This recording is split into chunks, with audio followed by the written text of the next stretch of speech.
Good morning, good morning, good morning. I'd like to welcome everybody to JW Live, where I share my experience, strength, and hope with others.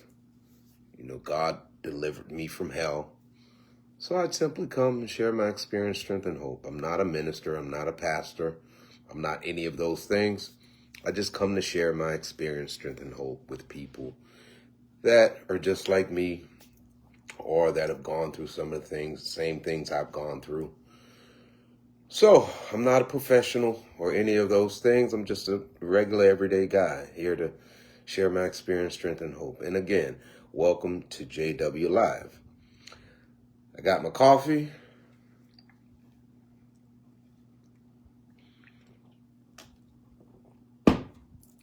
And I'm ready. Now, today's subject matter is two sickies can't make a wellie. Two sickies can't make a wellie. So what are you talking about, Jonathan? What do you mean two sickies can't make a wellie? Well, I'm speaking in regards to relationships. Now, some of you may say, hey man, Jonathan, hey, who are you to talk about relationships? I mean, you don't have the greatest track record when it comes to relationships. But let me explain something to you. I mentioned this the other night to a guy I was talking to outside of a meeting, and I shared with him because he said, oh my God, Jonathan, you share so well. You have such a powerful message. I explained to him that the mistakes of the past, the times that, my past is my greatest experience. And not doing so well when it comes to subject matter or situations or my past, you tend to learn some things from mistakes. After making mistake after mistake after mistake after mistake, if you don't become, a master, or if you don't get to a point in life that you're well versed on what it is to have some experience and some knowledge and some information when it comes to, different topics or different subjects, then I don't know what to tell you. I mean, you must just be a person that's just not willing to look at things or learn anything. So, again, today's topic is two sickies can't make a wellie. So, I hear, and the reason I guess I'm speaking on this topic is because I hear people all the time. I see it on social media. I see it on Facebook, on TikTok, on YouTube, Instagram, daily life, you name it. I hear this topic come up all the time, and I hear women complaining. I hear men complaining. And it seems as though in 2025, there's this huge divide amongst men and women, especially when it comes to romantic relationships. And I see that there is a struggle there. So I thought about this topic and I said, man, Jonathan, you have a lot of experience in what it is to do the wrong thing. And you've actually done it so long until maybe you might have some input on the topic of relationships. So here I am, and here it goes. Now, a lot of people desire the perfect relationship, the perfect person. Man, if I only had the perfect person, my life would be totally different. My life would be great if I met the perfect man, if I met the perfect woman, and I'm so ready for a relationship. I'm so ready to be with that person, that person that's going to change my life, that person that's going to bring joy to my life, happiness. So many of us sit back and we're saying to ourselves, man, if I only had that person. But here's reality, and here's the truth. What happens with a lot of us is that we desire an individual to be in our lives, but one mistake we make is we're in a place of loneliness. When you're in a place of loneliness, you tend to compromise what you'd be willing to wait for or wait on. So you compromise that ideal person that you had in mind when it comes to a relationship. Loneliness. And loneliness creates desperation. And whenever you're desperate for something, trust me when I tell you, in desperation, you will make some bad choices and bad decisions.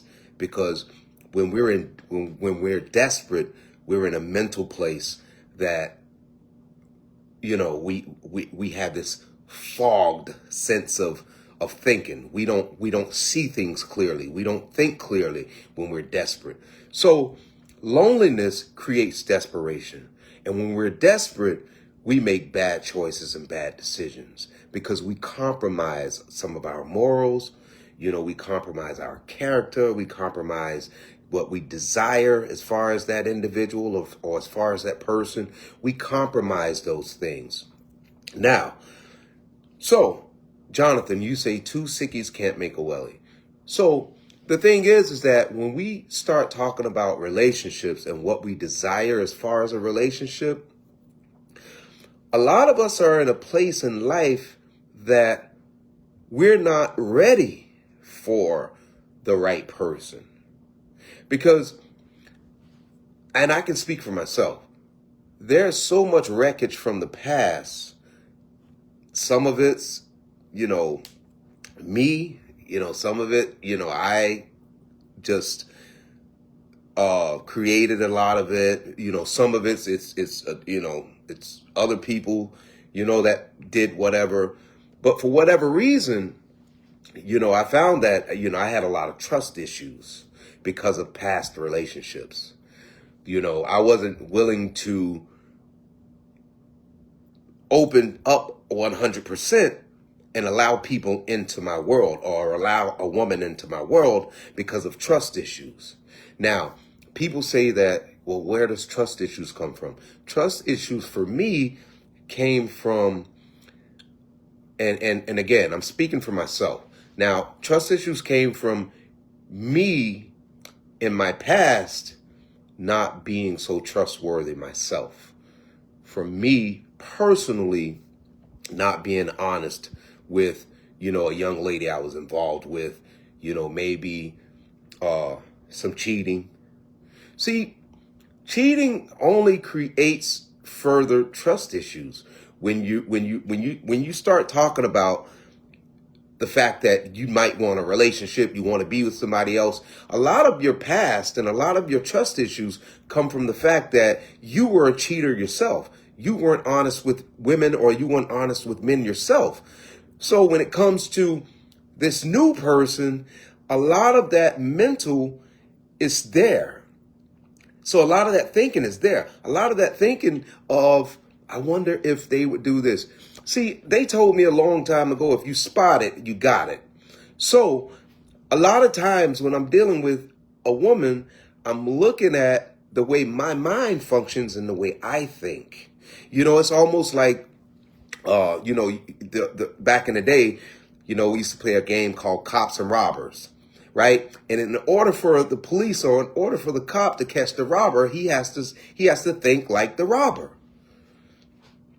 And that's how, he catches the robber, right? So when I'm dealing with a woman, if my mental and if my mind and if I'm thinking in my mind how I think or the things that I've done in accordance to my past, I'm going into the situation already thinking of, if I see certain things, it brings up red flags. So it's difficult for me to trust. And it's difficult for me to trust, not based on the woman, but based on Jonathan, based on my history and my past. So let's just get that part out of the way first. Trust issues. The other thing is that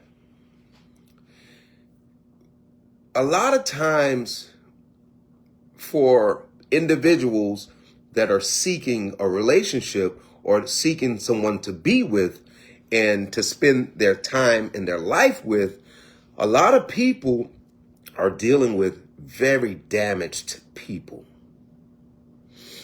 It's very difficult when you're dealing with a damaged individual.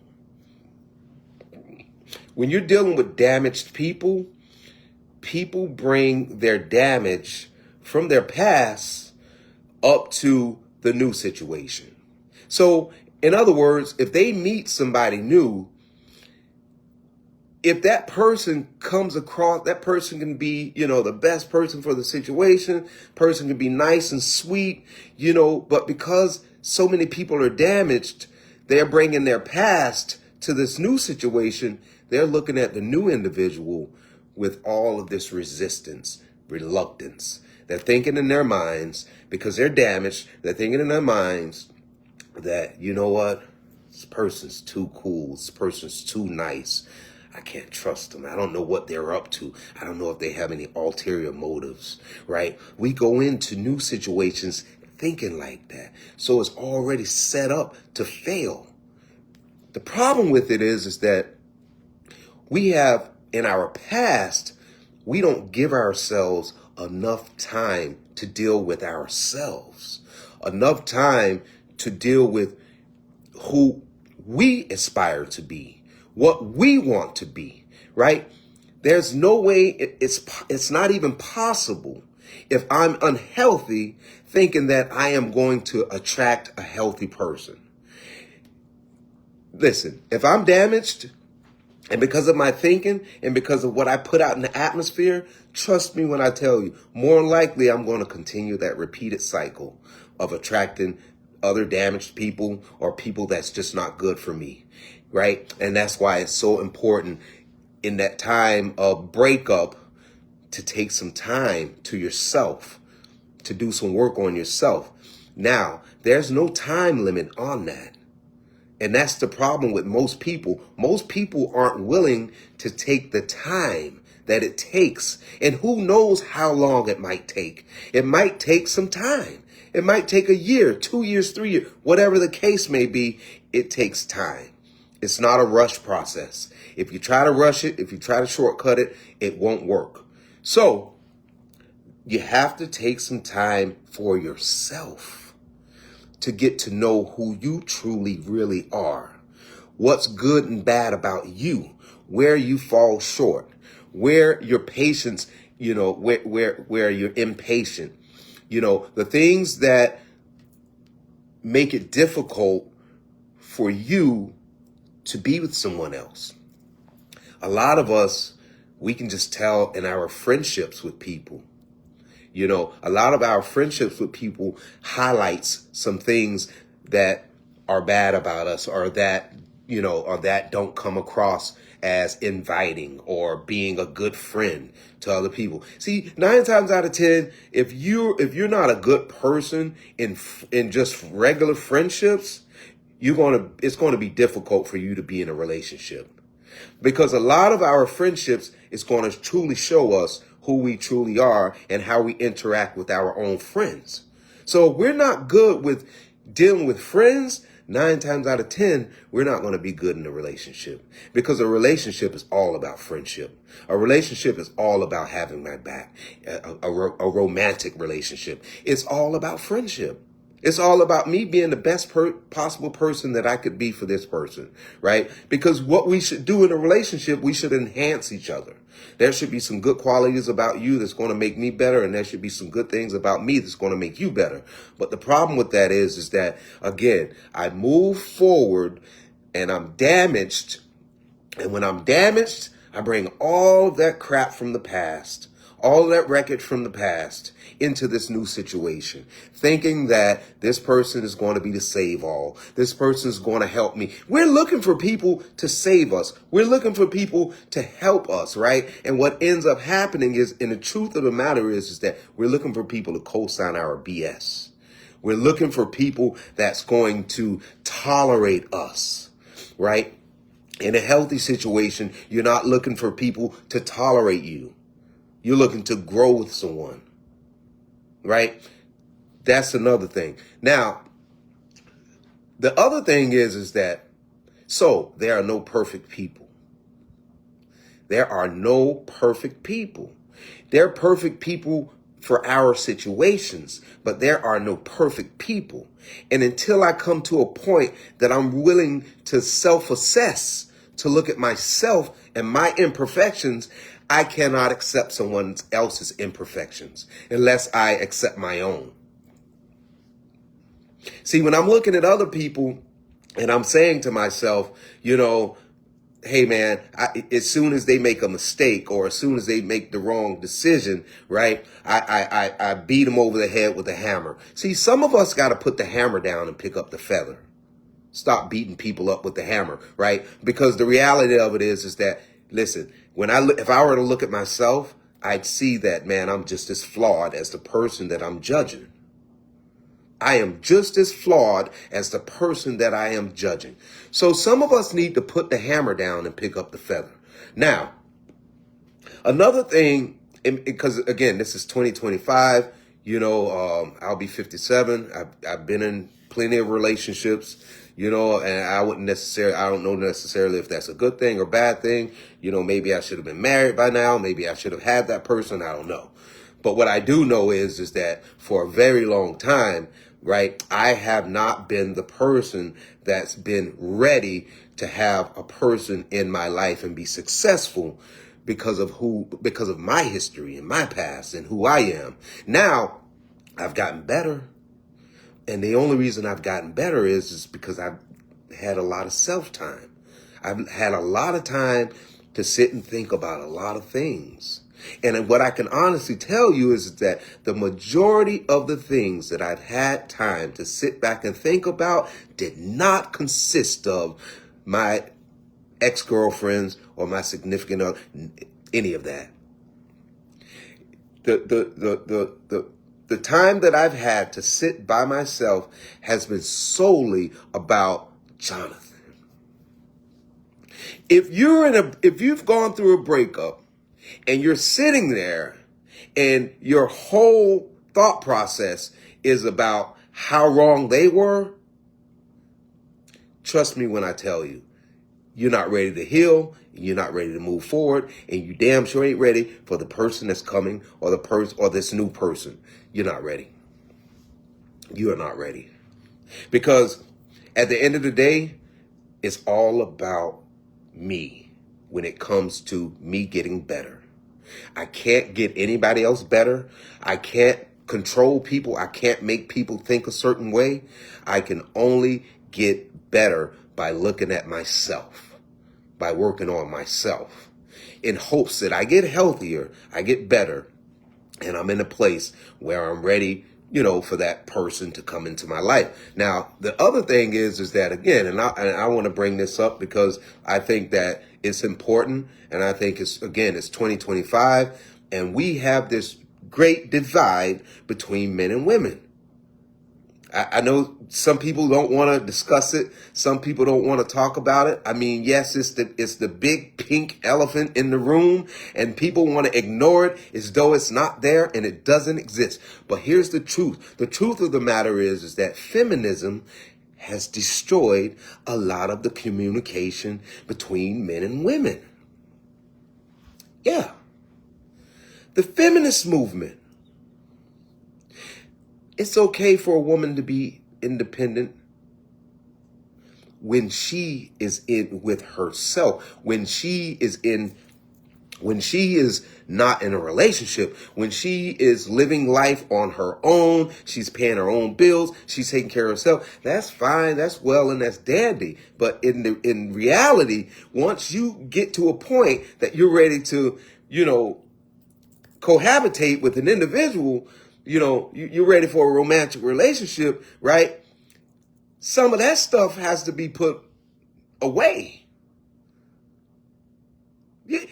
All that, see, because it's just how we were created as men and women, right? A lot of these women are going into these relationships with this feminist idea, right? And it's totally destroying their relationships, because a relationship is give or take. It's give or take. It's give and take. It's give and take. Now, that means that when this woman meets this guy, right, she has to be in a position that she's ready to assume the role as his partner.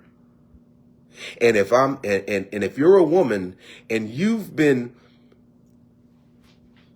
brainwashed into thinking that it's about being an independent woman and I don't care what these guys say, if you have that type of mindset, it's going to be difficult for you to be in a romantic relationship unless you just get a hand-picked man or a man with no spine.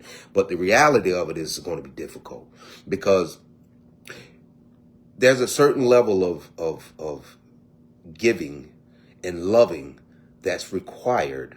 And what happens is that a lot of these free-thinking, independent women aren't willing to see. A relationship is about bending, not breaking. And that goes on both sides. That goes for the man and it goes for the woman, right? Now, I touched on these women, this feminist movement, right? Now, a lot of us men, we have the same issues with it's if you were to think on the opposite end of the spectrum when it comes to feminism, whatever you want to call that. With men, we possess the same screwed up mindset when it comes to romantic relationships, right? We have this idea that, women are supposed to do this, women should do that, I'm the man, and listen, when you're in a partnership, you take a basketball team. There are 5 men in the starting lineup. Each of those 5 men have a role or a position to play in order to make that team successful. It works the same way in a relationship. Listen, if I'm the point guard and I score, and if you don't know who the point guard is, for you women or men that aren't sports fans or know anything about basketball, the point guard is the guy that controls the floor. He's the guy with the ball in his hand. He's the guy that's calling the plays, right? His job is to make sure the other 4 players are involved in the offense. That's his job, right? You have a shooting guard. A shooting guard, he plays a role that he holds some of the point guard's responsibility, but his main thing or his main goal is to shoot the ball in the basket, to score points, right? And then you have these forwards. These forwards kind of are like the cleanup men. They some of them post up, some of them are required to, set picks, but everybody has a position to score the ball into the hoop. And that includes the forward. And you have a center. The center is in the middle of the basketball court, in the paint. He's the one that does the dirty work.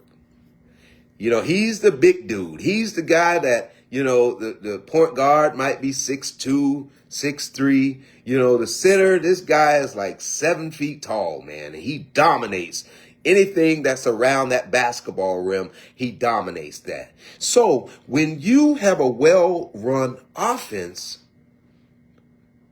everybody is playing their role to create success. And it's the same thing in a relationship. It's the same thing in a relationship.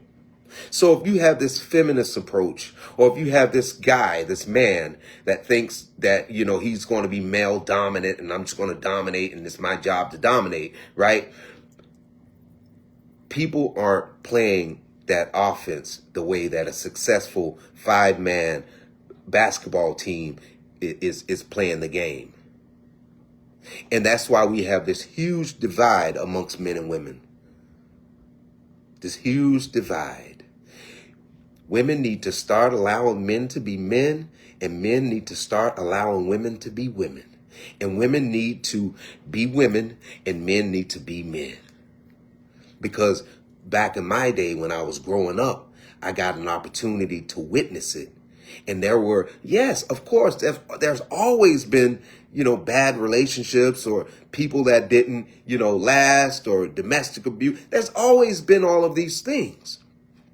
But what I can tell you is that there were, back in the day, a higher percentage of successful relationships than there are now.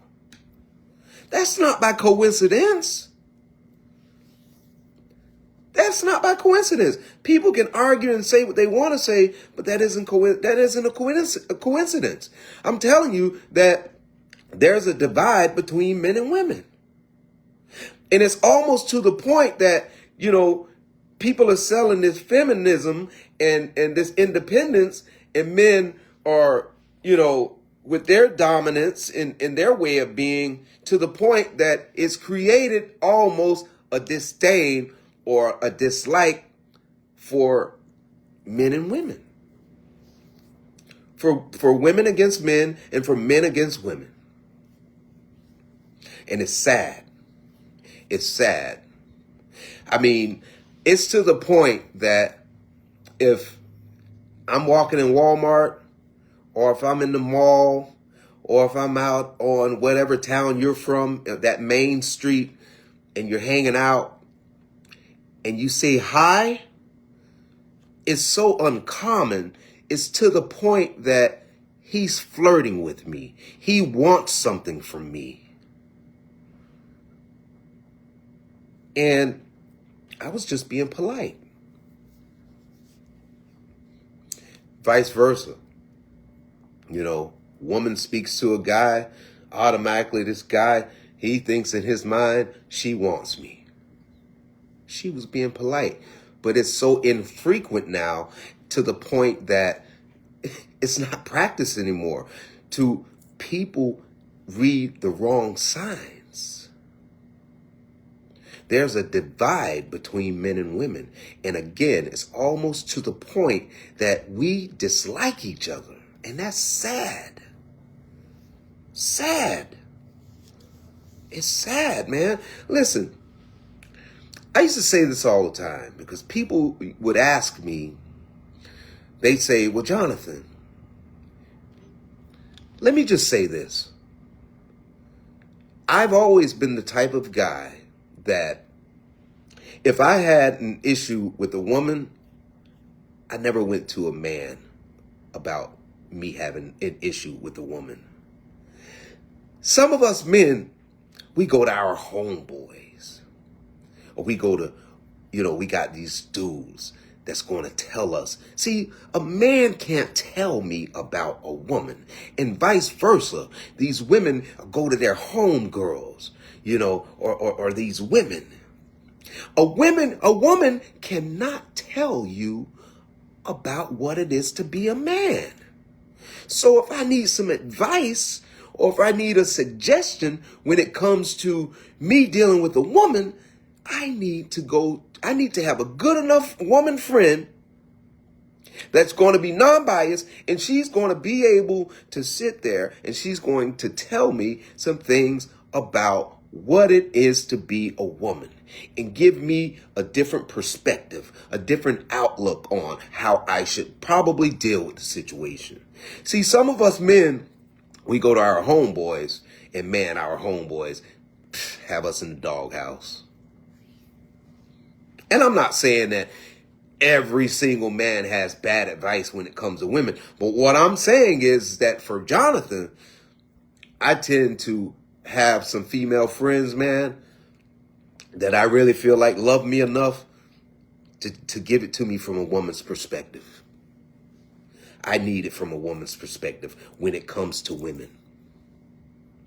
And some of us, some of you women, you need some really good friends. Not that you're sexually involved with. No, some good male friends that, and some of you do. I'm not saying that people don't, practice this. I'm not saying that. But what I'm saying is that if you're a woman and you don't have some really good male friends that can talk to you about what it is to be a man and why, this guy might be behaving in this manner. Because if I'm talking to if you're a woman and you're talking to another bitter woman about what it is to be a man, trust me, she's going to give you some bitter advice. And it might come across as good advice. It might come across as sweet. It might be covered in it might be covered in caramel and sugar. But it's bitter. And you can't decipher the fact that it's bitter, right? Because at that point in time, you're in an emotional place that, hey man, you're not, your thinking's distorted. You can't see the forest for the trees. So you're getting this bitter advice and it's coming across as sweet, like it's caramel and sugar on top of it, right? And here it is, the worst advice in the world. The worst advice in the world, man. We as men and women, we need to do better with each other, man. I'm not in competition. So many men and women are in competition with each other, man. I cannot compete with a woman because I'm not a woman. I'm not trying to compete with a woman. And vice versa. A woman should not be trying to compete with a man. We need to, that thing needs to be done away with, man. That competition between men and women, man. I'm going to be better than the men, or I'm going to be better than the men, or the men, I'm going to be better than the women. It's keeping that divide. It's keeping us divided. It's keeping us divided. There should be no competition amongst men and women. I can never compete with a woman with what she's good at because I am not a woman. I am not composed. I was not designed. I was not created in the structure of a woman. So I don't need to be competing with what women do or how they behave or how they move or any of these things or what they're doing or if they're a really good cook or, if they're successful, at their job and what they do, they're doing that from a woman's perspective. I'm a man. And again, vice versa. Vice versa. Women, stop it. We need to come to a point and a place that we need to stop competing and compliment each other, man. I'm a firm believer. I am a firm believer that when you take a good woman and a good man, they're unstoppable. They are unstoppable. If you're a man and you're doing pretty good in life and you meet the right woman, and she's fits in that puzzle, trust me, your life is going to skyrocket. If you're a woman and you meet the right man and he fits in that puzzle, trust me, you're going to skyrocket. I am going to be better with the right woman. It's the bottom line. But if we are competing, if that's our mindset, listen, I'm not saying that I was a college athlete, the greatest sports player. I dibbled and dabbled in sports. And what I can tell you is that that's where I was competitive at. I have a competitive nature. I want to win.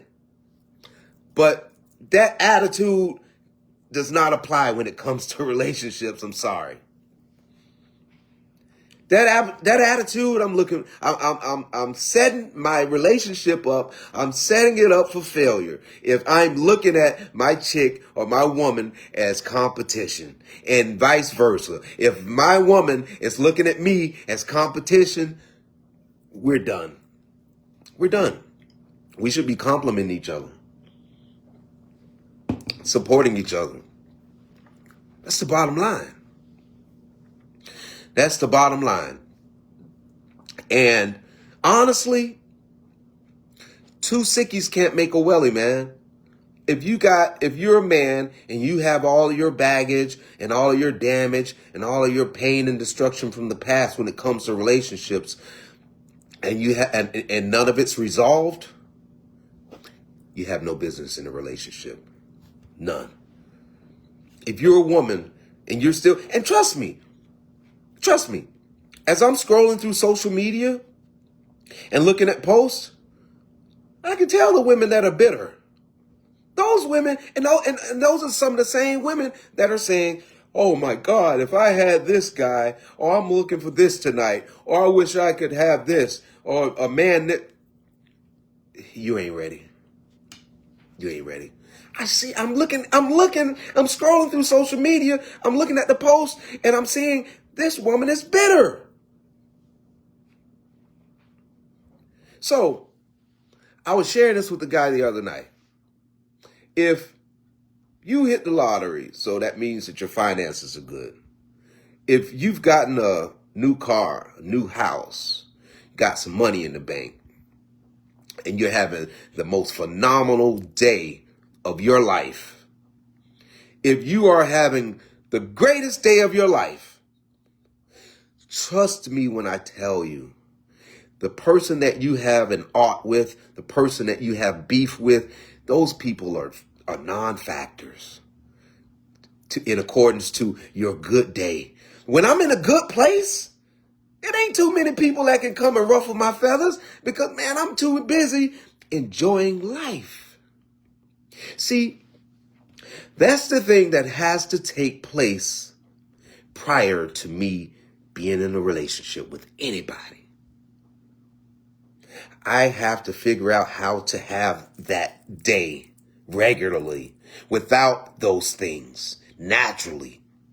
I have to learn how to possess that type of feeling naturally before I'm ready for a relationship. That goes for men and that goes for women. If I'm in a good place naturally, I'm ready for a relationship, man. When I get ready to bring this woman into my life, when I get ready to say that, hey man, okay, I desire a relationship, man. I'm ready for this woman to come. I'm ready for my significant other, man. I'm ready for my soulmate, right? See, prior to me even calling her phone or sending her a text or taking her out to eat, I should feel inside of myself that, man, I'm having the best day of my life. I should possess that naturally. I'm talking about prior to me even meeting her. If I'm not feeling that way, if there's anything in my life that I'm dealing with that's bringing me some pain or bringing me some dislike to myself, if I have any of that going on, I'm looking for somebody to rescue me and to fill in and to try to replace that feeling. And the problem with that is that we cannot depend on other people to make us feel any type of way, whether it be good, bad, or indifferent. I need to naturally possess it myself. So, I'm just saying, two sickies can't make a wellie.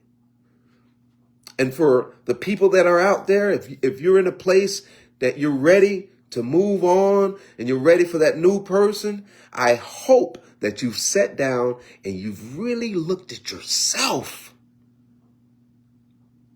Life ain't about, I say it all the time. I've said it on another live. Either you're going to be Remote control is self-control. When you blame your partner, when you blame your woman for your life and how you're feeling and how you feel about yourself, or whether you're angry or not, you have just given that person power, authority, and luxury over you. We got to get to a point that we start giving people all this power over us, man. I see it all the time. I scroll through social media and I see it all the time. I see people complaining about other people. Man, boy, if I see him, ooh, if I see her, man, you just gave that person all of that power over you. I don't want to spend the rest of my life with giving people that much power over Jonathan. I don't. Either you're for me or you're against me. And if you're against me, I need to weed and seed. I need to remove you from my circle, out of my life. You are not a woman that I want to be with if you're not for me. And I said it before and I'll say it again. Loneliness creates desperation. And when we're desperate, we compromise a lot of the true things that we truly believe in. So we just accept some things. Some of us just can't be by ourselves. We have to have somebody. I used to be that person. I know from experience. I can remember, man, in my late teens, in my 20s, even into my 30s, I can remember that I had a mindset that I gotta have some kind of girlfriend. If I don't have a girlfriend, I'm not complete. That means that if I had just broken up with a woman or a woman broken up with me a few months prior, man, hey man, I'm ready to move on. I only feel, that's the only way I feel validated through this relationship. I'm a man. I gotta have me a woman. No, I learned that's a lie and the truth ain't in it. No, I create more problems. I have probably hurt more women and probably have destroyed more women with my foolishness than I've helped any women out there with that way of thinking. See, this is the first time in my life that I've gotten an opportunity to look at Jonathan. First time. And I ain't talking about, see, because some of us think that just not being in a relationship or being alone, you're working on yourself. No, you got to do some work. See, there's a lot of people out there that's just by themselves. And they're by themselves still blaming other people in the process. They're stagnant. They're not growing. They're not growing emotionally. They're not moving forward. They're stagnant because they're alone and they aren't doing any work. The work that they're doing is blaming others. The work that they're doing is calling their girlfriends, telling their girlfriends how bad men are. See, when I start talking about, when I put all women in the same pot, I'm so glad that I've been fortunate enough to understand that, man, listen, women aren't bad, man. Women, as a man, I need women, right? And women need me. We need each other. If I judge every single woman going forward,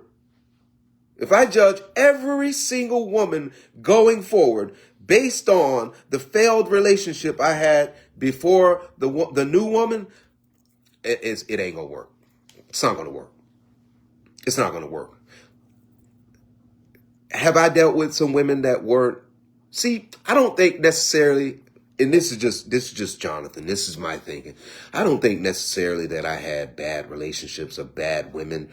I think that they just weren't the right situations for me. And I wasn't the right situation for them. That's the bottom line. That's the bottom line.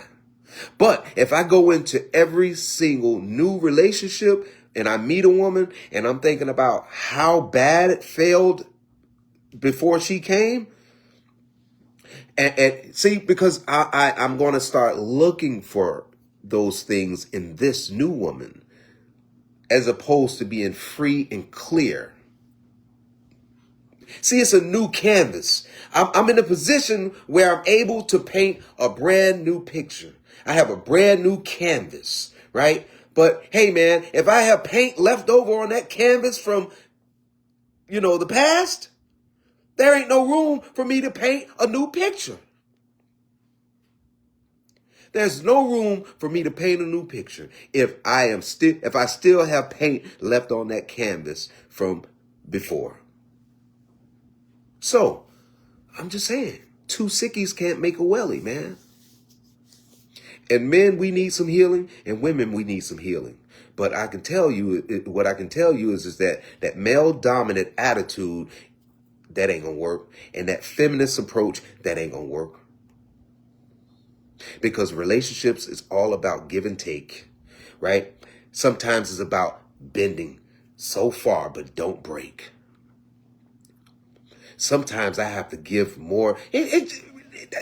Listen, a relationship is work. It's work. It takes a lot of hard work and dedication in a relationship in order for me to enjoy the good times. There's not a couple out there that has a healthy relationship, that has a good relationship, that by the time we see those people on vacation, man, they put in the work. A lot of us aren't willing to put in the work. Man, listen, some of us have great lives, good things that are going on in life. It wasn't given to us. We have to work for it in order to enjoy the simple pleasures of life. A relationship is the same exact way.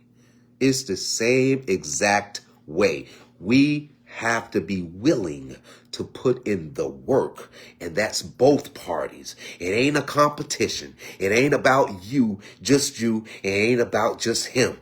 It's about us. That's the bottom line. I have seen some relationships where, the people may have not have been your ideal person as far as, what you tend to think is a good person, who good people are, the woman may have been.